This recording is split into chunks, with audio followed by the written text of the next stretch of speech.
What if I told you that a hippopotamus could beat a werewolf in a 1v1? Or a minotaur? Or a griffin? You'd probably call me crazy, right? Well, I can prove it! Behold, the Monster Manual! It's probably one of the most comprehensive monster bestiaries in all of fiction, with over 500 creatures.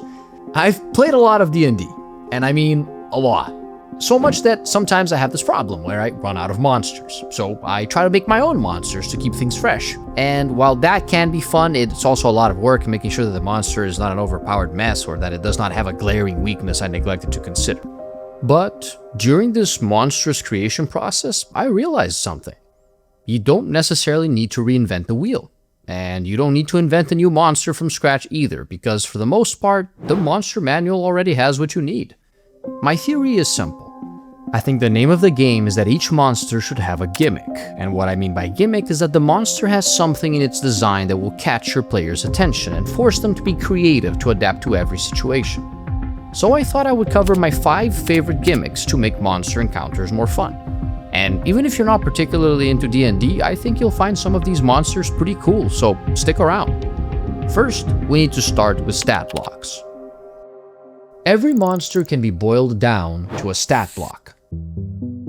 These are essentially numbers on a piece of paper, and in the same way that a player character has their character sheet with their strength, intelligence, and wisdom scores, monsters have their own. For me, the telltale sign that your monster is cool is when you put 2 stat blocks next to each other and you can immediately tell what each monster is supposed to be without even seeing their name. To prove my point, let's reveal these 2 stat blocks bit by bit. Okay, the one on the right has slightly better statistics, but you still can't really tell them apart. Let's look at their speed, their size, and their senses. Oh cool, one of them has blind sight, which means it can sense anything that gets within 10 feet of it. But it's still not clear what these creatures are supposed to be. Let's add their actions and traits. Ah, the one on the left is finally showing up. Its trait lets it re-roll the dice whenever it attacks, as long as the creature has been damaged, which is great when you pair it with its charging attack that deals extra damage and knocks its target on the floor. However, the one on the right is no slouch, and its attacks can constrict its target. You know, like a constrictor snake, which coincidentally is what this monster is. It's a constrictor snake. And the other one is a wild boar. Why yes, attentive viewer, these are not monsters but wild animals. Look, if you think about it, it makes sense that you can fight animals in D&D. I'd say wolves and giant spiders are almost as much of a staple of fantasy as goblins, and they all get stats or abilities that are representative of their real-world strengths. Wolves get stronger when they attack you in packs, and giant spiders can shoot webs at you and poison you. Besides, animals are awesome because they serve as a perfect measure of how scary other monsters are. A hippopotamus is a challenge rating 4 monster, which means that it is 16 times more dangerous than a single wolf, and about as dangerous as 10 of them. Which kind of tracks, since hippos kill about 500 people a year. Eesh, maybe they are a monster after all. It also means that according to the Monster Manual, a hippopotamus is more dangerous than an Allosaurus, a Pteranodon, and an Ankylosaurus. Because of course you can fight dinosaurs in this. And the T-Rex? Well, let's just say that King Kong isn't winning this one, man, because the king of dinosaurs is about evenly matched with frost giants, chain devils, and aberrant cultists. So yeah, sometimes the gimmick can be something as simple as, how tough is it to fight a lion really? Or, are elephants really that tough? But, come on, this is the Monster Manual, not a zoo catalog. Animals are beholden to reality, but the potential gimmicks of fictional monsters are only limited by our imagination. They're drawn to mental energy. The higher the intelligence of the prey, the more likely they are to strike.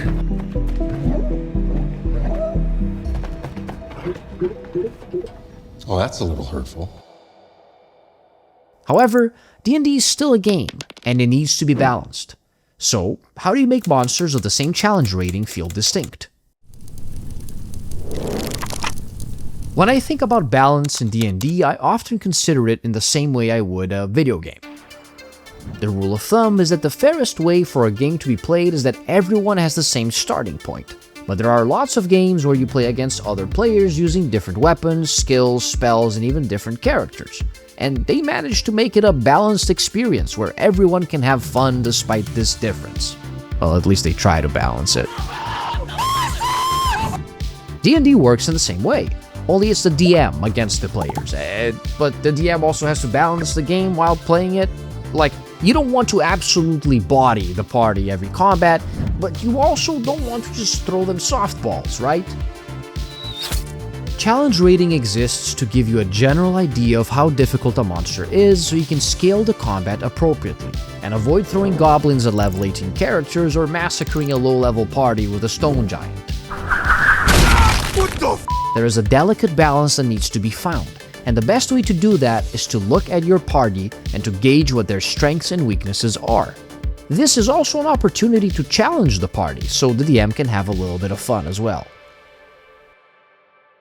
The 4 cultists are an easy way to understand how difficulty can be expressed at the same level in different ways for different parties. They are new additions to the book, and they all have the same CR. Each type of cultist worships a different evil entity, and so while they may seem to have similar stat blocks at a first glance, they all have completely different abilities in practice. Look at the aberrant cultist I mentioned earlier. It can grapple you with its tentacles and literally rot your mind with psychic power. And if you try to use spells against it, you're gonna have a bad surprise. Against a party of spellcasters, he's a nightmare. But if you throw him against a party with a fighter, a barbarian, and a monk, they're probably gonna be breaking out of those tentacles effortlessly. And there are no spells for it to interfere with, so the fight's gonna be a bit underwhelming. Put these 3 against a death cultist and it's a completely different story. Its Dread Scythe makes it so that the target can regenerate hit points for a turn, meaning that the healers can't help you if you get close, and the cultist has a Spirit Whale ability which hits everyone near it, meaning characters get disadvantage on attacks against it and can't willingly get closer. You can see how the prospect of bombarding this one from afar with spells is far more appealing than it is for its aberrant cousin. That's the gimmick with these guys. They each pose a different challenge depending on the party composition. The Elemental Cultist is a good way to challenge a party that decided to bet all their savings on lightning damage by giving itself resistance to it, and the Fiend Cultist can cast the spell Fireball to punish parties that tend to huddle too closely together. The little specificities of the cultists are made more interesting by virtue of who they are fighting. By the way, if you like what you see, you should know that these scenes are from our sponsor, Chepeku. It's thanks to them that we could hire an amazing illustrator for our characters this video. What I like about Chepeku is that, after setting the stage with a scene, like the one you're seeing right now, you can easily transition into a corresponding battle map. In this case, the Hellfire Prison, which is a huge map. But you can get it without the grid and scale it down, and in different colors. For combat, I like to make my own tokens, but I often don't have the time, or I find myself uninspired when designing them. Luckily, Chepeku also covers that, with loads of highly customizable tokens you can use, both for your characters and the enemies that they will face. As someone who plays D&D every week, honestly, Chepeku has been amazing to help me immerse both my players and myself in our setting. I will be using more of these scenes and maps throughout the whole video, so if you like what you see, be sure to click on the link in the description and try them out in your own games. Thanks to Chepeku for sponsoring this video. Alright, where was I? Oh yeah, these cultists, they're about as dangerous as a Tyrannosaurus Rex. They are challenge rating 8, which means that you don't want to tussle with them until your party has gotten a decent amount of experience under its belt.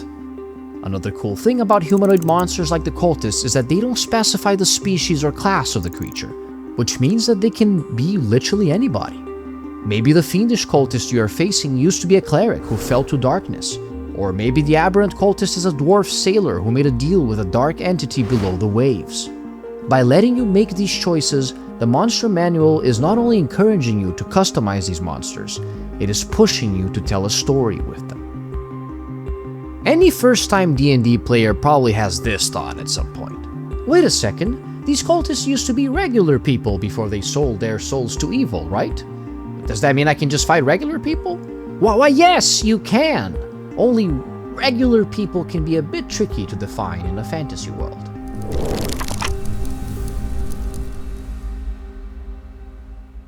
Most people you meet while in towns and cities during a D&D campaign are commoners.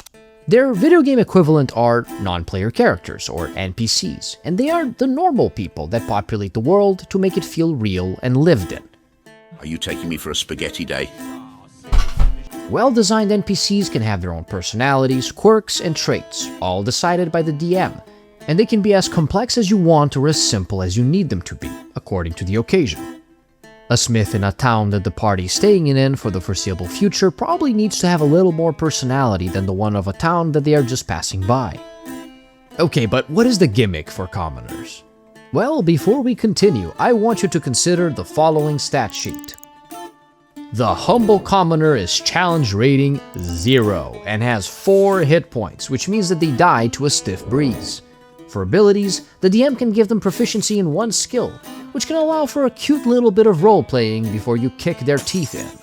Because, let's be honest, commoners have stat blocks because they are meant to be involved in combat.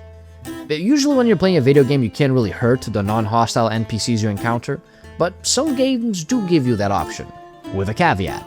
There are usually consequences to attacking those weaker than you. You know, like in GTA where the police come after you if you start hitting people in the street. The bane of many dungeon masters is that, well, they don't have a police. There's just not an inbuilt system for this in D&D.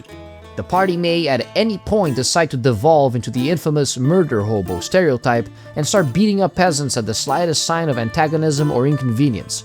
Or, they might just do it for fun. And the problem is, given how weak commoners are, they don't usually put up much of a fight. You can, of course, emulate what video games do and call the guards, or find other ways to keep your players accountable for their actions, like making them switch the moral alignment of their character if they do evil things. But there are easier ways to keep your players on their toes. Say your hot-headed monk just lost at cards, and the guy who beat him is being a bad sport about it. The monk sees red, as usual, decides he's going to teach this country bumpkin a lesson, and hits him with an unarmed strike for 4 damage, which should be enough to knock out a commoner. But that's the gimmick, you see. Everyone is a commoner until they aren't. And given that the dude is still standing with a displeased look on his face and your DM just told you to roll initiative for combat, it's safe to assume that he is not. Toughs are bullies, small-time criminals and opportunists with corpulent physiques and a mean streak. Often encountered in taverns and the like, toughs might be even more stereotypical than wolves and goblins, and while they can work as a low-stakes fight to let the party release some stress, or to give them an early and non-lethal challenge if they're still fresh to adventuring, toughs are also an easy way to test the moral boundaries of your party. Maybe the barbarian wants to kill these guys, while the fighter is a lot more forgiving and wants to let them go. However, this is assuming that you won that fight. Sometimes instead of an ethical problem, you just have a straight-up problem, and that happens when you punch the D&D equivalent of Jason Bourne. The Spy Master is a bit of an issue. At first, I didn't understand why it had a challenge rating of 10, higher than a Tyrannosaurus Rex, mind you, but then I considered that most Spy Masters will only confront you in crowds, disappear for a while, and then ambush you when you least expect it, picking off party members one by one. But that's not what concerns me. For some reason, this professional, this supposed master of disguise, carries a quote-unquote smoke bomb that might as well be mustard gas. 28 poison damage? You can't use this in a crowd, my guy. This is not espionage, it's chemical warfare. The smoke bomb escape doesn't hit the same way when you leave a trail of bodies in your wake. Anyway, what's really cool about the Spy Master is that they could be a perfect character to feature in a campaign. A mysterious manipulator weaving in and out of the shadows, or a charismatic anti-hero hidden in plain sight. Of course, if you're going to take that on as a DM, first you might want to get some practice at role-playing. Luckily, other monsters have you covered. I'm sure that you can recall a particularly fun enemy in a game that you have played with a very specific mechanic that you could just ignore, but that becomes more fun if you adapt to it. And I don't mean figuring out something annoying like an enemy that insta-kills you or regenerates an unfair amount of health.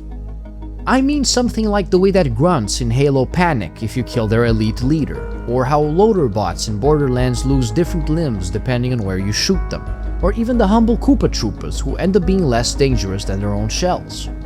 Sometimes the gimmick of the monster is that its abilities almost demand that you use them, and that you lean into them hard. The key mechanic of the Displacer Beast is that it creates an illusion of itself to confuse its prey, And it's so iconic to this creature that not using defeats the purpose of fighting it in the first place. Other monsters have abilities that are just as interesting, but because they are not as iconic, people forget to use them, and the fight falls flat, because the monster ends up being just a part of its stat block. But there's an easy way to make sure that you never forget. The unique thing about D&D is that the combat gimmicks of some monsters can also provide you with an easy excuse to stretch your role-playing muscles, because they are so particular and weird that it's basically impossible not to roleplay with them. Are you tired of the same old tropes? Don't want to roleplay a goblin for the 27th time? Take your adventurers through a swamp and have them encounter some bullywugs.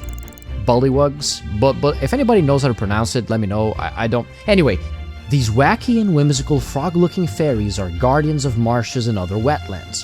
And to pass through their territory without confrontation, you may have to pay them some weird tribute. Yeah, I know, they look kind of funny and they may seem like pushovers, but they have a rather unique ability. Bullywugs can talk to frogs, and even train giant frogs as pets. This gimmick can not only provide a DM with a natural excuse for a fun monster combo, but it also gives them an easy way to get their players to tell them what kind of tone they're looking for in their story. Because a bullywug encounter can have that Alice in Wonderland vibe, with them talking to the frogs and getting croaky answers back, and it's fun and whimsical. But if you mess with them, no one will hear your screams in the jungle. The bullywugs will turn the entire frog population of a swamp against you just because you didn't say please on your way through. Of course, if dodging punji traps hidden under lily pads while running away from the second plague of Egypt doesn't tickle your fancy, there are lots of other monster combos that you can try. If you've played Souls-like games, you know the stark difference between fighting a single enemy and fighting two at the same time, especially if they are a dynamic duo. Fights like Ornstein and Smaug or the Godskin Apostles taught me one valuable lesson. Enemies that are individually interesting become exponentially more complex when paired together. And this also applies to D&D. Putting monsters together is an interesting way to test the party. Not only do they have more than one target, which means that they need to carefully choose what to prioritize, but they also have to pay attention to how the abilities of monsters synergize. The easy one is mounts. Pegasus and Nightmares are very different mounts, and they are fought in two very different ways. And this is before considering the kind of creatures that can be riding either. The Pegasus is shy and slow to trust, usually only ridden by those it deems worthy, such as valiant knights or heroes of good nature. The Nightmare, being the demonic steed that it is usually ridden by evil beings, like the death cultist I told you about earlier. If it wasn't worrying you before, imagine how scary it gets when it can gallop at 10 feet per second towards you. The gimmick of mounts is that while they are a very natural way to increase the difficulty of another monster by giving them increased mobility, they can also be used to roleplay. Seeing a Pegasus being ridden by an evil cultist will probably make the party ask themselves questions, and while it potentially gives the party a fun little side quest, freeing the Pegasus could also turn out to be an objective that defines the campaign. Say mounted combat is not your style, and you want to beef up a magic user instead. Well, you can have the enemy wizard be accompanied by a shield guardian. The gimmick of the shield guardian is that it can store a single spell of level 4 or lower within itself. It could be a fireball, it could be a counter spell, or it could be the summon elemental spell, which is pretty self-explanatory. And if the enemy wizard also casts that spell, over the course of a single turn, what began as a 4v1 could quickly become a 4v4. But that's a lot of steps to get there, and there are other monsters that don't need to jump through all these hoops to bring in reinforcements. Monsters that bring other monsters into the fight may be one of the most common gimmicks in video games, as many boss fights are filled with additional enemies, which are often weaker and numerous lackeys, the infamous adds. But you don't need to be a boss to bring in friends. The gimmick of slimes, like the black puddings, is that they will split into two whenever you cut them, but their attacks still do the same damage to you and your equipment even after separating, meaning that you better come up with an alternative plan before the fight gets expensive. Similarly, every time you chop off the limb of a troll, it will gain life and start attacking you. And if the limb survives for a day, it has a 1 in 12 chance of regenerating into a full new troll, so you better double tap these things. Other monsters have more consistent ways of multiplying. Shadows are horrifying undead beings that hide where there is no light and attack the living with a voracious, disturbed resentment. Whoever they kill becomes a shadow. No saves, no checks. The only dice you roll is to see how long it takes for one to rise from the dead body. But shadows are quiet and thoughtless. Other undead have purpose. A wight's greatest weapon is not its sword or its bow, but its hand. With it, it can drain the life out of someone and possibly turn them into an undead servant. The gimmick of the wight is that it can control up to 12 of the zombies it has created. Oh, that's manageable, you think? It's unlikely that it will make any zombies during the fight, and our party only has 4 people anyway. But you're not thinking about this right. Before we continue, I want you to consider the following stat sheet. Most villages have about 30-40 people. Someone walked around too late at night. Someone stepped too far away from the others. Someone tried to leave and their horse came back to town alone. One by one, the villagers keep disappearing. This will continue until the numbers fall low enough for the assault to begin. Unless, of course, the wight is patient and adventurers arrive at the village, completely unaware that they are not just going to be fighting zombies. Sometimes a combat is more than a challenge. It's a test of your party's heroism, courage, and ability. And if they do not rise up to the challenge, innocents will die. A party will need to decide if they will run away or if they have what it takes to fight their first boss. But that's a topic for another video.